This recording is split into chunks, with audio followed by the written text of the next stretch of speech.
ခါတယောက်လည်းမလာတာကြာပြီး2 ရက်တောင်ရှိနေဘာဖြစ်လို့များလဲမသိသူခရီးတွေပါများသွားနေလားမသိဟဲခတက်ရှိအောင်အခုပဲခကြောင်စဉ်းစားလာတာဘယ်ပြောင်းဝေးကိုကတော့ထီကြီးပေါက်ပြီဟေ့ဘာဖြစ်လို့လဲကိုရောက်ခမကြီးအိမ်ကိုလာတိုင်သွားတယ်တိလားဟဲဟလာဘယ်တော့ကလဲဟိုနေ့ကဝေးအိမ်ကိုလာတဲ့ကိစ္စပေါ့ဟုတ်လားအားကြောင့်ဝေးတင်နေ2 ရက်ရှိပြီပြောင်းနေတယ်ဆိုပြီးတော့အခုရောဘာဖြစ်သေးလဲအဆုခံရလားအိမ်မှာအဆုခံရလားမရလားတော့မျက်နှာကိုသာကြည့်တော့ဝေးရေဟဲဟုတ်ပါမျက်နှာညူတာ2 ရက်တောင်ရှိညူမပြောက်သေးဘူးနော်ဝေးစိတ်မကောင်းတော့ဘလူထိုးတာလဲကို့ဖေထိုးတာပေါ့ထားလိုက်ပါရောက်ခမကြီးပြည့်တဲ့တန်ရာလေးရဲ့တေးပေါ့ကြာကင်းဆိုရင်တမျိုးကိုပိုင်ရတော့မှာပဲလေတက်ဆန်းဆန်းနဲ့မပြေပဲနဲ့ယူလို့မရအောင်တိလားဝယ်ဆရှင်နေပြေးတဲ့နေ့ကြာရင်ကားတင်ပေးပြမယ်ကြည်နေလေမသေးဘူးပေါ့နော်မထင်မှတ်ထားတဲ့မုံလိုက်ကြီးရဲ့ဝင်းနဲ့ခါရုရဲ့ကြားဝင်ရောက်ခဲ့ဒီမုံလန်းကလည်းချစ်သူတို့ကိုအပီးတိုင်းဝေးကပ်မယ်လို့တော့မထင်ရခဲ့ချစ်သူတို့ရမ်းချစ်ခဲ့ကြတဲ့အချိန်မှာကဲဆိုးမမောင်ကြီးကကြခဲ့ရခါရဲ့အဲ့လိုနေ့ရက်တွေကိုပြန်လဲလို့ရရင်ပြန်ဆုတ်ချင်လိုက်တာဝင်းနဲ့ခါရုရဲ့နေ့ရက်တွေအတိုင်းအကုန်လုံးကတန်ဖိုးရှိတဲ့နေ့တွေပါပဲဝီရုနဲ့ယောက်ကတွေ့ရတဲ့ခဏတာလေးအချိန်တွင်းမှာတော့တန်ရောစင်လေးတွေကအမြဲတမ်းတိုးပြီးတော့ရှိခဲ့တာခလေဝေးပေါ်အရင်ချက်ခဲ့တာဝေးလေခနဲ့မှဘယ်သူမှအစားမထိုးနိုင်တော့ဝေးတွေ့တော့ခဘွားကြီးတစ်ခုပဲဝေးလေခဂရီးပေးတယ်ဒီတသက်ဘတော်မှအိမ်အောင်ပြုတော့ဘူးလို့ဘာဖြစ်လို့လဲဆိုတော့ခနဲ့အတူဝေးရဲ့စိတ်တွေကအမြဲတမ်းရှိနေမှာအဲ့ဒါတော့ခအမြဲယုံကြည်ပေးပါနော်အဲ့လိုကံကြမ္မာဆိုးကြီးဝင်ခဲ့မိတာသိခဲ့ရင်ခနာဝေးအစိုးကြီးကကျိုးရောက်ပါတယ်ဝေးဒီမှာဝေးထွက်လက်ဆောင်ကြည့်လိုက်ပါဦးဟဲတိတ်ခေပဲလားဘာတချင်လဲဟော train တာဝေးရေးစားတချင်လားဆရာနာမည်ပါရေးရတယ်ဝေးနားထောင်ကြည့်လိုက်မယ်လေခအဲ့တချင်ကြိုက်လို့လားကြိုက်တာပေါ့ကိုယ့်ရဲ့ရည်စားကဝေပဲလေဝေရဲ့ရည်စားကလည်းကိုပဲပေါ့ဟုတ်တယ်လေအခုအဲ့တချင်ထဲမှာအဲ့ရပါတာမလားဝေနာထောင်မယ်ပြီးမြောက်တူတူဆိုကြမယ်ဟုတ်ပြီလားခါဝေးအောင်မနေ့ကဘာလို့မလာလဲဝေမနေ့ကမျောနေခမလာဘာဖြစ်လို့လဲဝေရဲ့မနေ့ကကြောင့်တော့မမေးပါနဲ့ကိုစိတ်မကောင်းလို့ပါဘာဖြစ်လို့လဲခဝေရင်တုံလိုက်တာဘာဖြစ်လို့လဲမနေ့ကလေကိုတငယ်ကြီးတယောက်ဆုံးသွားလို့ပါဟာလားဘာဖြစ်တာလဲဘာဖြစ်ရမှာလဲအက်ဆီဒန့်ဖြစ်သွားပြီးဆုံးတာပေါ့ဟဲဟာလားစိတ်မကောင်းလိုက်တာနော်စိတ်မကောင်းလိုက်တာခရဲ့သူ့မိသားစုတွေတော့ဘလောက်ဝင်းနေနေမလဲမသိဘူးနော်ဝေရဲ့သူ့မိသားစုထက်သူ့ချစ်သူကငိုနေတာမှလှိမ့်နေရောပဲ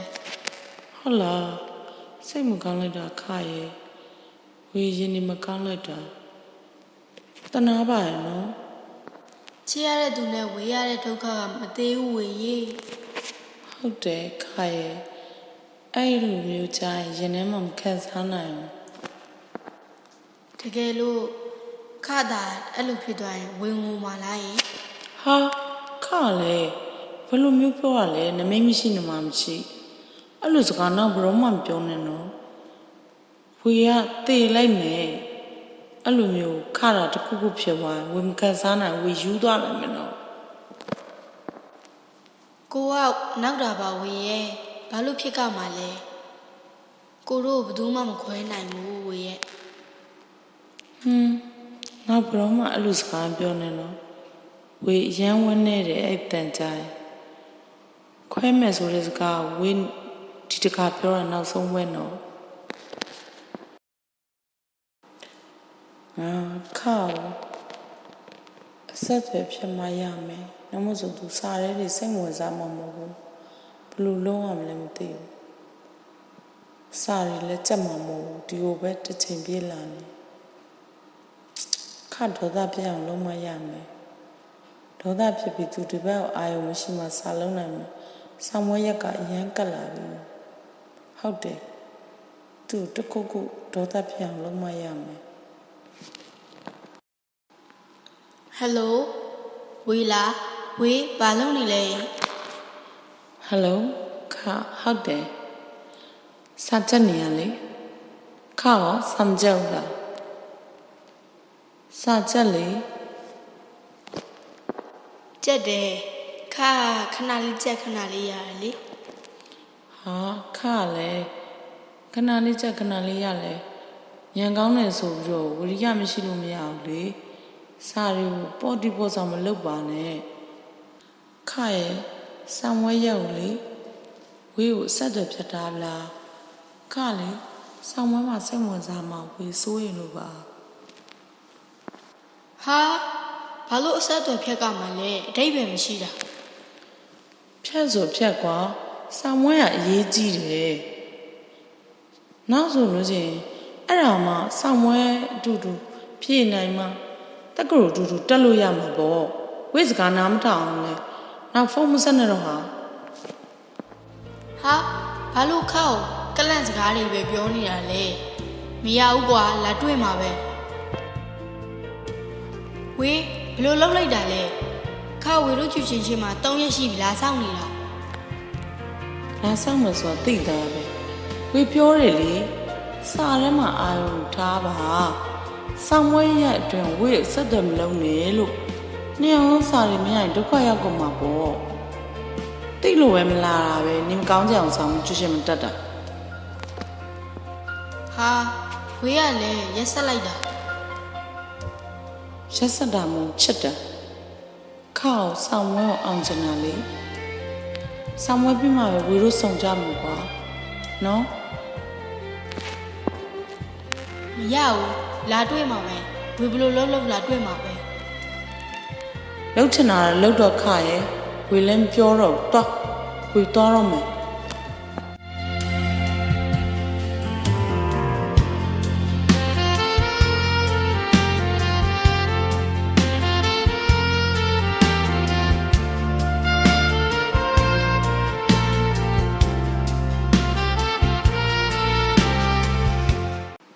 ဒီတစ်ခေါက်တော့ခစိတ်ဆိုးသွားပြီထင်တယ်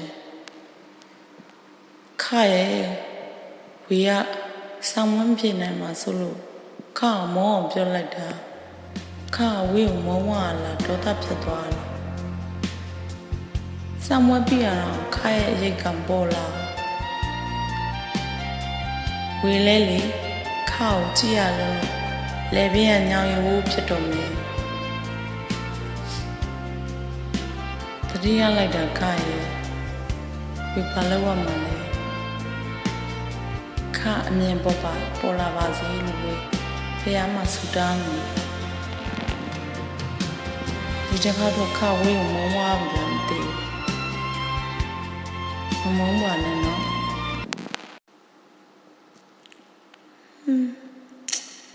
တယောက်ယောက်ကငါ့ကိုကြည့်နေတယ်လို့ပဲဟာခပဲဟိုကနေလမ်းကြည့်နေတော်လိုက်တာကိုရောကျော်အဖေပဲချိန်ဆိုင်ရထွက်လဲဆိုတော့ तू သိနေရ သူကြည့်တာလဲခါတိုင်းကြည့်တဲ့အကြည့်ရနဲ့မတူပါလားတမျိုးကြီးပဲငါစိတ်ထဲမှာ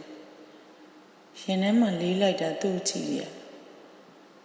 ခါတိုင်းသူကြည့်တဲ့အကြည့်တွေနဲ့မတူပါလားခါတခုခုပြောချင်လို့လားမသိဘူးသူပြောချင်သူဖုန်းဆက်မှာပေါ့လူတော်မာနကြည့်ပြီးဖုန်းမဆက်သေးတာပဲငါကဘာလို့ခေါ်မှာလဲဟုတ်တယ်ခါရဲ့ဘာလို့အဲ့လောက်စိုက်ကြည့်နေရလဲမသိဘူးဟန်စိတ်တယ်မှာတမျိုးကြီးပဲအိမ်မက်ကလည်းမကောင်းလိုက်တာဘာဒီမှလည်းမသိဘူးရှင်ထဲမှာလည်းလေးနေဒီနေ့ဟာမွေးနေမှာစိတ်ထဲမှာတမျိုးကြီးပဲဒီနေ့မွေးနေရမပြောသလိုခံစားရတယ်ဟုတ်တယ်ဘာလဲမသိဘူး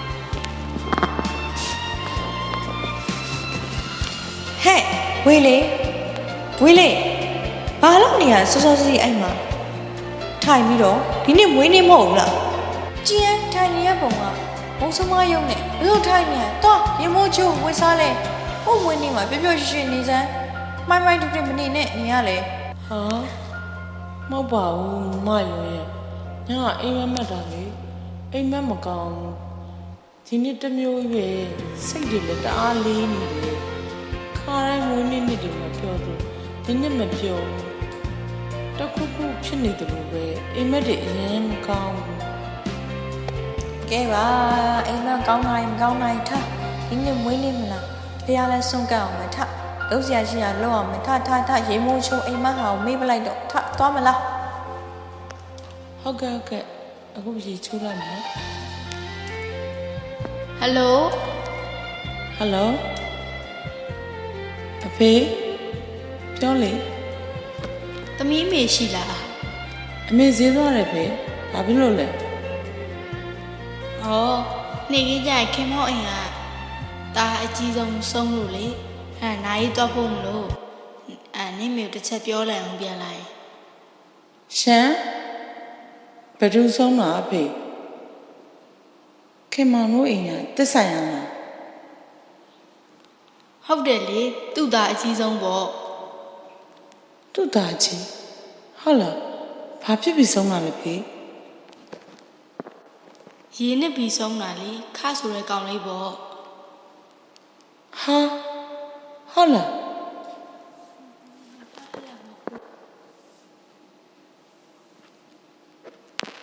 ဟယ်လိုဘယ်သူတွေဝိုင်းဖြည့်စီနိုင်မလဲရှင်ဆိုင်မနာမစိုးတော့ဘူးပေါ့စွန့်ပြတ်တော့မဟုတ်ဆိုယုံမိခဲ့နေရတိုင်းမှာမေးတွေကြည့်ပေါ့စွန့်ပြတ်တော့မဟုတ်ဆိုယုံမိခဲ့နေရတိုင်းမှာမေးတွေကြည့်ပေါ့အချစ်ဆိုတာငါသိလိုက်တဲ့အခါကောင်းငင်မှာကျဲတွေကြွေ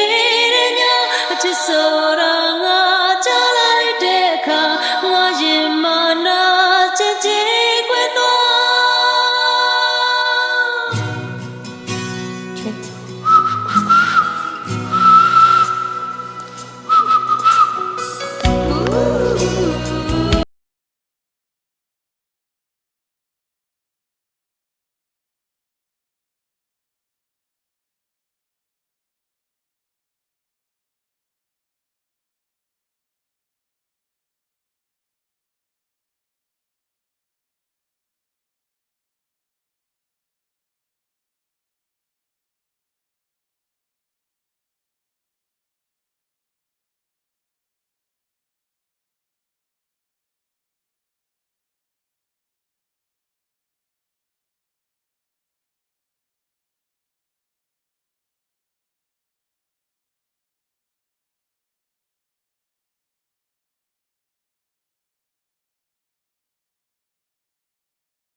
မောင်းနေရပဲ တယောက်တည်းဘယ်ရောက်နေရလဲဟာဟိုမှာခရေခဆောင်ဝိုင်းဆိုဝိနမခမရှိတော့ဘူးဆိုခဆောင်ဝိုင်းဆိုတကယ်ပဲလားခ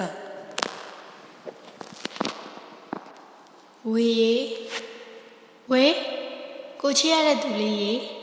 ကိုနှလုံးသားလေးရေဝေဘေးမှာကိုအမြဲတမ်းရှိရနော်ဘသူစကားကိုမှဝင်မယုံနဲ့ကိုမသေးပါဘူးတကယ်ဟုတ်လို့ပါဝေမထားခဲ့ပါနဲ့ကိုမရှိရင်ဝေလက်သက်မရှိဘူးခုနဝေရလိုက်ခဲ့မှာဘယ်ဘဝမှာပဲဖြစ်ဝေတို့နဲ့အတူပဲရှိနေစေချင်တာတကယ်ပဲဝေကိုထားခဲ့ပါလားကတိပေးတော့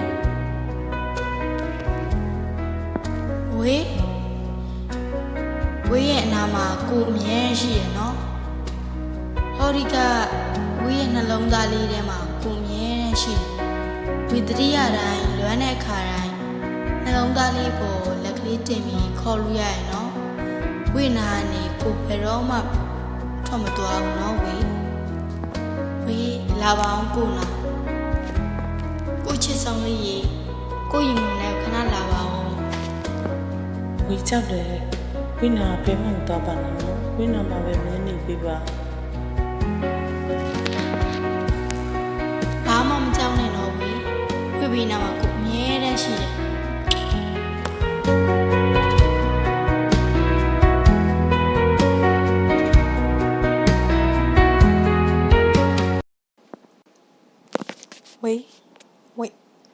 ဝေလေးတတိရလာပြီမတ်တော့ဝေလေးတတိရလာပြီ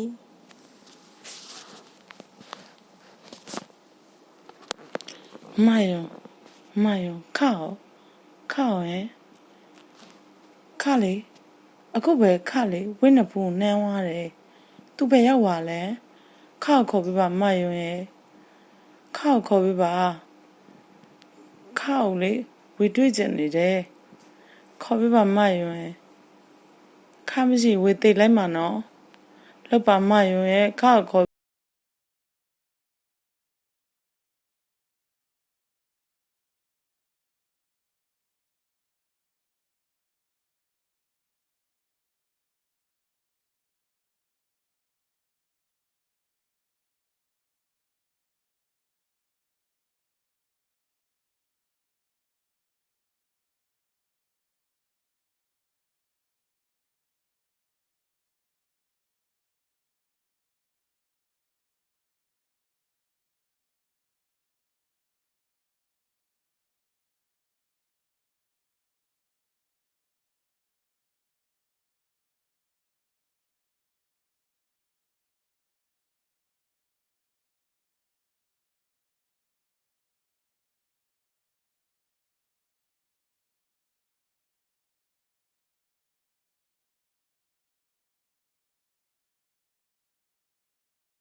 ခပြောတော့ဝေကိုမထားခဲ့ဘူးဆိုအခုကျတော့ခဝေကိုထားခဲ့ပြီဝေကိုဂတိပေးထားရင်တော့မထားခဲ့ဘူးဆိုဝေတို့နှစ်ယောက်ဘယ်သူမှခွဲလို့မရဘူးဆို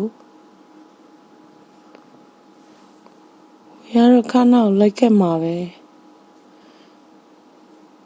ခနာကိုလိုက်ဝေစူးစမ်းမှာဝေမနေနိုင်ဘူးနော်ဝေတီလိုက်မယ်ခါရဲ့ ဝေကိုလေအိမ်မက်ထဲမှာစကားလာပြောပါခါနဲ့လေစကားတွေပြောချင်တယ်ဝေလေခါနဲ့အတူတူဖြစ်အောင်လို့လေခါနာကိုလိုက်ဖို့ဝေစူးစမ်းမယ်ဝေမနေနိုင်အသက်ရှင်ပြီးတေးရတာတဲ့ခါနာကိုပဲလိုက်ချင်တယ်အသက်ရှင်နေနဲ့တော့ဝေရမသေးချင်ဘူးဝေနေရတာအဓိပ္ပာယ်မရှိတော့ဘူးခါရဲ့ဝေကိုတေးခွင့်ပေးပါဝေကိုလာခေါ်ပါမထားခဲ့ပါနဲ့ဝေလိုက်ခဲ့ချင်တယ်ဝေတို့ကဟိုဘဝကဘာတွေလုပ်ခဲ့လဲမသိဘူးခါရဲ့အဲ့လိုတွေဖြစ်ခဲ့မယ်ဆိုရင်တော့ခါနဲ့အတူတူဝေလိုက်ပြီးတော့လိုက်ခဲ့ပါတယ်ခါလေနောက်ဆုံးကြည့်ခဲ့တဲ့အကြည့်တွေကဝေမျက်လုံးနဲ့မထွက်တော့ဘူးနှုတ်ဆက်ခဲ့တဲ့မျက်လုံးတွေဆိုဝေမထင်ခဲ့ဘူးခါရဲ့ခါရဲ့အဲ့နေတွေကဝေရင်နေလေးနေပါတယ်လို့ဒီတခါကျမှခါဘာဖြစ်လို့မာနရထားလဲ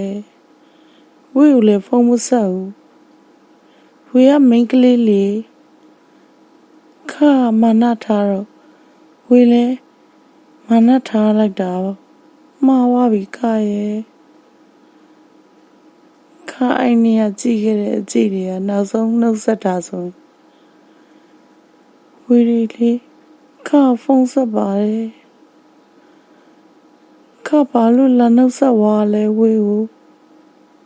မနှုတ်ဆက်ပါနဲ့တခါတည်းခေါ်သွားပါခါရဲ့ဘွားရီတာရှိခဲ့မယ်ဆိုရင်ခါနဲ့ဝေနဲ့အမြဲဆုံတွေ့ပါစေအခုလည်းဝေမနေဘူးနော်ခါနောက်လိုက်မှာဝေနေခါနောက်လိုက်ဖို့အမြဲတမ်းကြိုးစားနေဝေဒီလောကမှာနေရတာမပြောတော့ဘူးခါရင်ချစ်တဲ့အောင်သင်ပေးသွားတာခါလေမေးပြအောင်ကြိုးစားဖို့လို့မသင်ပေးခဲ့ဘူးဝေကိုချစ်တဲ့အောင်သင်ပေးပြီးတော့မှဘာလို့အလုပ်လုပ်ခဲ့တာလဲဝေယူချင်တယ်မဟုတ်လေဝေကိုသိအောင်လုပ်ပေးပါခါရဲ့ဝေကိုလာခေါ်သွားပါမထားခဲ့ပါနဲ့ဝေမနေချင်တော့ဘူးဝေနေရတာအဓိပ္ပာယ်မရှိဘူးဝေသိဖို့ပဲဆူတောင်းနေတယ်ဒီခွင့်ပေးပါဘုရားကိုဆူတောင်းတယ်ဝေလေးဘာမှလည်းမစားချင်တော့ဘူးခဏနာပဲအမြဲဆုံးရောက်ချင်နေတာခါရဲ့အမြဲတမ်းခါကိုပဲတွေးနေတယ်ခါရဲ့မျက်လုံးတွေကိုဘယ်တော့မှမမေ့ဘူး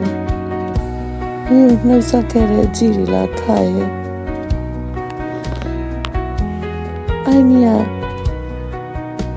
ခါကြည့်ခဲ့တဲ့အကြည့်တွေကဝေကိုဘာတွေများပြောခဲ့တာလဲခါပြောတော့ဝေကို16နှစ်ပြည့်တာနဲ့လက်ထပ်မယ်ဆိုအခုရောဘာလို့ထားခဲ့ရလဲလေခါကတိမတည်ဘူးနော်အဲ့လိုမလုပ်ပါနဲ့ခါရဲ့ခါကတိပေးထားရနော်ဝေကိုမထားခဲ့ဘူးလို့ဝေတို့နဲ့ကဘယ်သူမှခွဲလို့မရဘူးလေဝေမနေဘူးခါနောက်လိုက်မှာ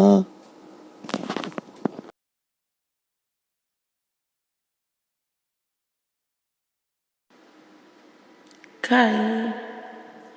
ဒီနေ့ဝေနဲ့ခါနဲ့ချစ်သူတက်တဲ့26နှစ်ပြည့်ပြီတိလားခါဝေမှာမွေးနေ့ဆိုတာမရှိတော့ကမရှိတဲ့နေတွေကဝေမှာမွေးနေ့ဆိုတာမရှိတော့ကပြောတော့ဝေကိုခေါ်မယ်ဆိုဝေချိန်ချင်းကြိုးစားတယ်မအောင်မြင်ခါရဲ့ခါနောက်ဝေလိုက်ဖို့လေ စူးစားတယ်ခံကြမှားလည်းဝေတို့တီခွဲခွဲခဲ့တယ်ခါရဲ့ဝေလေမွေးနေ့တိုင်းမှာဝင်းမွေးနေ့မလုပ်ဘူးခါတော့ပဲကုသိုလ်ကောင်းမှုတွေလုပ်တယ်ဝေလို့သမျှကုသိုလ်တွေကိုလည်းခါရပါစေဘဝဆက်ဆက်တိုင်းလည်းဒီလိုဖြစ်မျိုးတွေနဲ့မရပါစေနဲ့လို့ချစ်သူတွေလည်းဝေရုံးနှစ်ယောက်ဘဝလိုမျိုးဖြစ်ပါစေနဲ့ဝေဆုတောင်းတယ်ဝေရုံးနှစ်ယောက်တည်ခွဲခွဲရတယ်လို့ဘယ်လိုချစ်သူမျိုးမှမဖြစ်ပါစေနဲ့ဝေဆုတောင်းတဲ့ခါရဲ့အတိတ်ဘဝကိုကြွေးရရှိနေကြပါစေတော့ဝေလေးခါနဲ့ခွဲရတာ26နှစ်ပြည့်ပြီမဲ့တကယ်မှမမေ့ခဲ့အဲ့ဒါခါရမဝိနာမှာခါရှိခါတိပါတယ်ခါဝိနာမှာအမြဲတမ်းရှိတယ်လို့ပဲဝေယုံကြည်တဲ့တိလားခါဘယ်ယူပြီးနော်ဟုတ်တယ်ဝေရုံးနဲ့အတူတူကြောင်းတက်တာဘယ်ယူရလဲတူတူပဲနော်ခါဝေလီ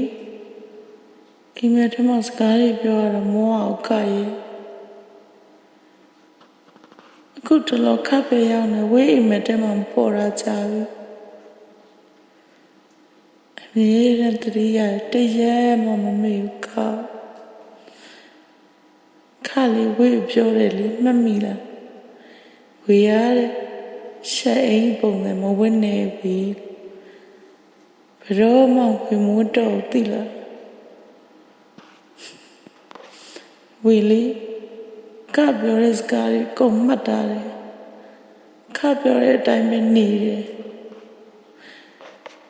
ခါပေးခဲ့တဲ့ train ရာပဲရီစားဦးတဲ့ချင်းကိုလည်းအမြဲတမ်းနားထောင်နေကခါရဲ့အမှတ်တရတွေဝေးမှအမြဲသိမ်းထားတယ်ဝေပြောပါတယ်ခါရဲ့အဲ့နိုင်လေးဝေမယူခဲ့ကောင်းတာနိုင်လေးယူခဲ့လို့ပဲဝေတို့နှစ်ယောက်ဝေခဲ့တာလားအခုတော့အဲ့ပစ္စည်းတွေကဝေအတွက်အသက်လောက်တမိုးရှိတဲ့ခါရဲ့ဝေလီပေတတော့ခါရဲ့ပစ္စည်းတွေကိုနဲ့မကွာထားလည်းသိလားအဲ့ပစ္စည်းလေးတွေကဝေရဲ့ပိနာမှာခါရှိနေတယ်လို့ပဲခံစားရတယ်ခါလေးဘယ်တော့မှပြန်ပြီးတော့လာမယ်လို့ခါတည်တဲ့နေရာလေးဝေစုတောင်းမယ်ခါတဲ့နေရာမှာရေမျောပြီးတောင်ပေါ်မှာတင်နေပါစေမသေးပါစေနဲ့ဝေချခဲ့တဲ့စကားတွေကအိမ်မက်တွေဖြစ်ပါစေဒါမဲ့ခါရဲ့စုတောင်းပြည့်ခဲ့ပါဦးခါဆုံတော့လေခါရဲ့မျက်နှာကိုလေဝေလိုက်ကြည့်ချင်ခဲ့တာဖေတို့မမေတို့ကခဏရေးဝေကိုမခေါ်ပါကြဘူးသိလားဝေလေယူမတအောင်ငိုခဲ့ရတယ်ယူရလိုက်ပါလားကဲဝေယူချင်တာမယူပါခါပြောခဲ့တယ်လေဝေကိုဒီဝိုင်းဝေရဲ့နှလုံးသားမှာခါအမြဲရှိနေတယ်ဆိုတော့ဝေလေးအဲ့စိတ်နဲ့ပဲအခုတိသက်ရှင်နေတာဝေကြုံကြည့်တယ်ဝေပိနာမှာခါရှိနေတယ်ဆိုတော့ဒီဘဝလေးဝေပတူးနဲ့မှအိမ်တော်မပြုတ်အဲ့ခါကိုပေးတဲ့ဝေရဲ့ဂရိသစ္စာတယ်ဝေချစ်သူလည်းမထားဝေရဲ့ဘဝမှာချစ်တဲ့သူကခတ်တူတယ်ပဲအဲဒါဝေတဆုံးတာခါပဲရင်ထဲမှာနှလုံးသားထဲမှာအုံနောက်ထဲမှာအပြစ်ထားလိုက်ပြီးကဲဒီနေ့မွေးနေ့မှာလဲခ အတွက်ကုသိုလ်ကောင်းမှုတွေဝေလုပ်တယ်နော်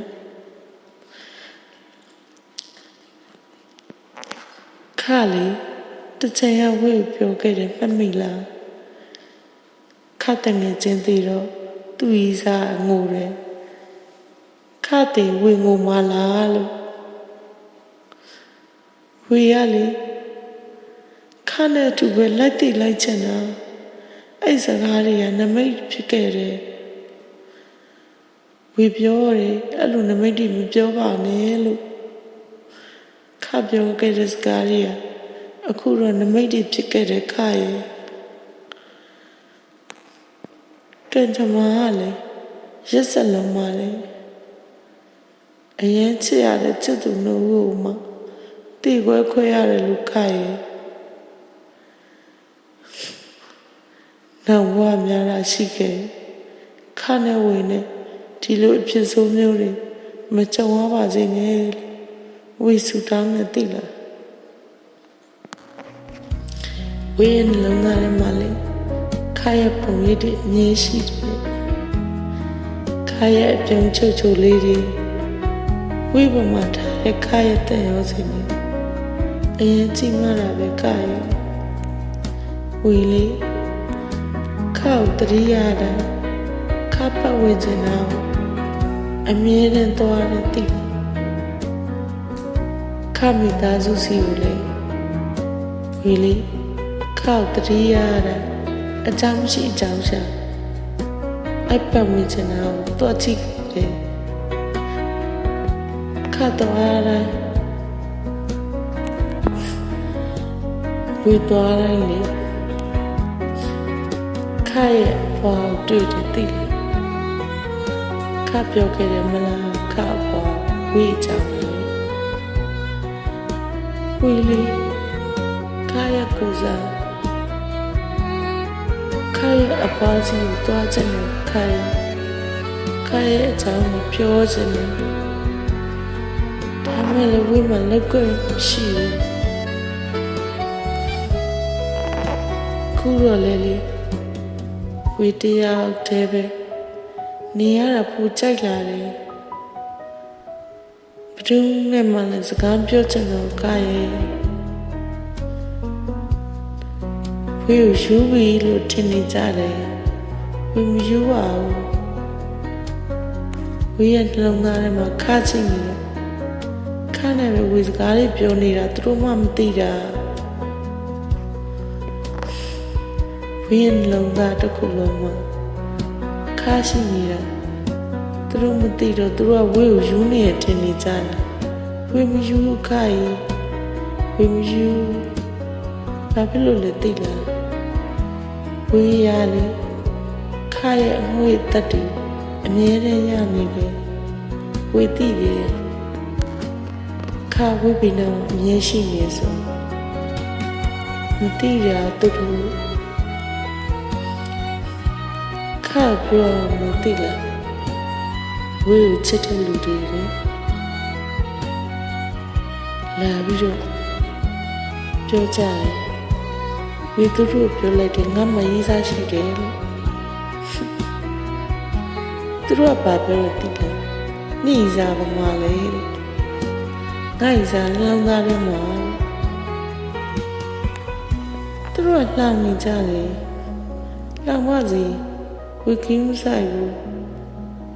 ဝီပေါ်မှာဝီချစ်တဲ့လူကဝီနာမှာအမြဲရှိနေသူတို့မှမသိတာဒါဝီနဲ့ခါရဲ့နှစ်ယောက်သိတဲ့အကြောင်းတွေပဲလေသူတို့မသိနေပါစေခိုင်ဝီအမတ်တဲ့ကိုအမြဲလာနော်ဝီနဲ့ခါနဲ့အိမ်မက်ထဲမှာစကားတွေအများကြီးပြောလို့ရတယ်ဝီရဲ့ဆွဲလန်းစိတ်ကလည်းကြီးမားလုံးပါတယ်ခါအမြဲတမ်းတတိယတဲ့စိတ်စားလက်ဒီစိတ်သွားလက်ဒီစိတ်ပဲဝီကို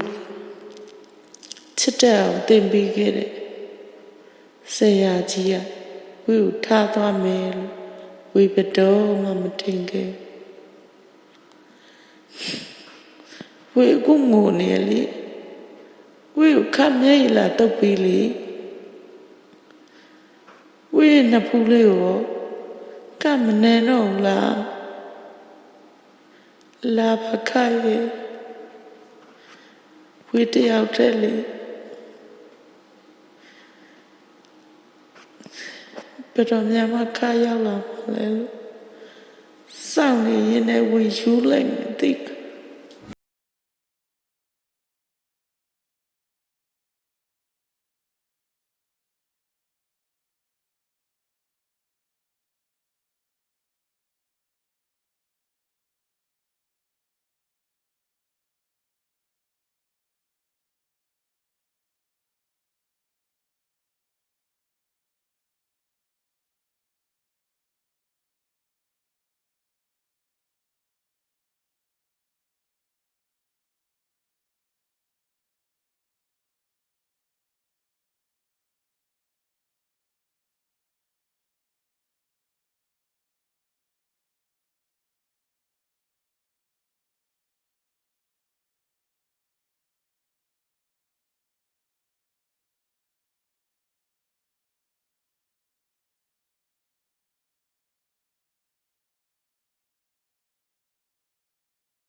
လေကျမတို့ channel လေးကနေပြီးတော့